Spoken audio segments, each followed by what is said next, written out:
নমস্কার বন্ধুরা, চেটেপুটে চ্যানেলে আপনাদের সবাইকে স্বাগত।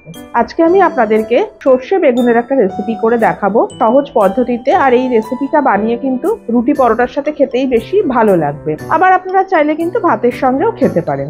এই সর্ষে বেগুন বানাবার আমি একটা বেগুন নিয়েছি, আর এখানে রয়েছে দুটো পেঁয়াজ আর 4-5টা কাঁচা লঙ্কা রয়েছে। এছাড়া সর্ষে তো লাগবেই। সেই সর্ষের জন্য আমি 1 টেবিল চামচ সাদা সর্ষে, 1 টেবিল চামচ কালো সর্ষে, দুটো কাঁচা লঙ্কা আর সামান্য একটু নুন দিয়ে আমি বেটে রেখে দিয়েছি। চলুন প্রথমে এবারে বেগুনটাকে কেটে ফেলি। বেগুনটাকে আপনারা আপনাদের পছন্দ মতো কাটতে পারেন। গোল গোল করেই কাটছি, বেশি পাতলা করছি না, এরকম মোটামুটি দেখুন এই যে এরকম মোটা মোটা করেই কাটছি।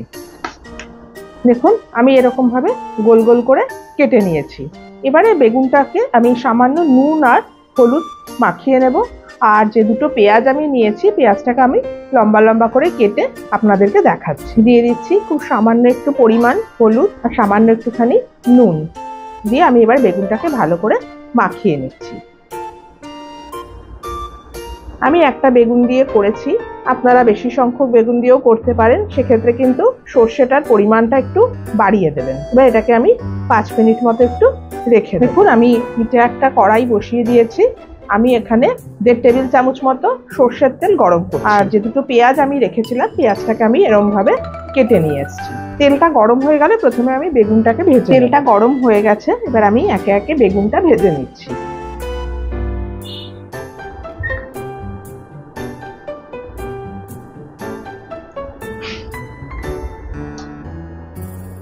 দেখুন বন্ধুরা, আমি একটু ঢাকনাটা দিয়ে দিয়েছিলাম, এখন বাদে আমি ঢাকনাটা খুলে নিলাম। বেগুনগুলোকে উল্টে দিচ্ছি আমি।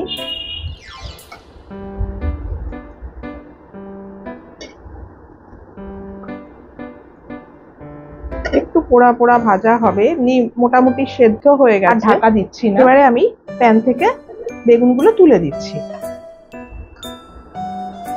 এই দেখুন, এবারে আমি এখানে দিচ্ছি আরো 1.5 টেবিল চামচ সর্ষের তেল। এটা কিন্তু সর্ষের তেলে করার চেষ্টা করবেন, তাতে কিন্তু খেতে বেশি ভালো হয়। তেলটা গরম হয়ে গেছে, এখানে 1/2 টিস্পুন মতো কালো জিরে দিয়ে দিলাম, একটা শুকনো লঙ্কাকে একটু ফাটিয়ে দিয়ে দিলাম। এবারে যে দুটো পেঁয়াজ আমি কেটে রেখেছিলাম, তার সাথে একটা কাঁচা লঙ্কা একটু ঝিরিঝিরি করে কেটে আমি সবটা দিয়ে দিচ্ছি।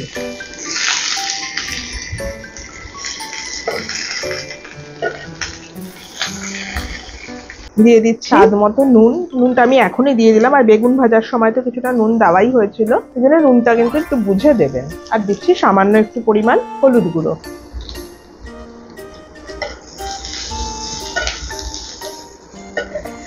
নাড়াচাড়া করে আমি এবারে কিছুক্ষণের জন্য একটু ঢাকা দিয়ে দিচ্ছি, পেঁয়াজটা নরম হওয়া অবধি।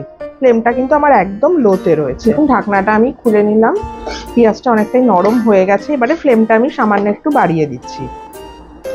এবারে আমি দিয়ে দিচ্ছি সর্ষে বাটাটা, যেটা আপনাদের বলেছিলাম আমি, সেই সর্ষেটা আমি এখানে দিয়ে দিলাম।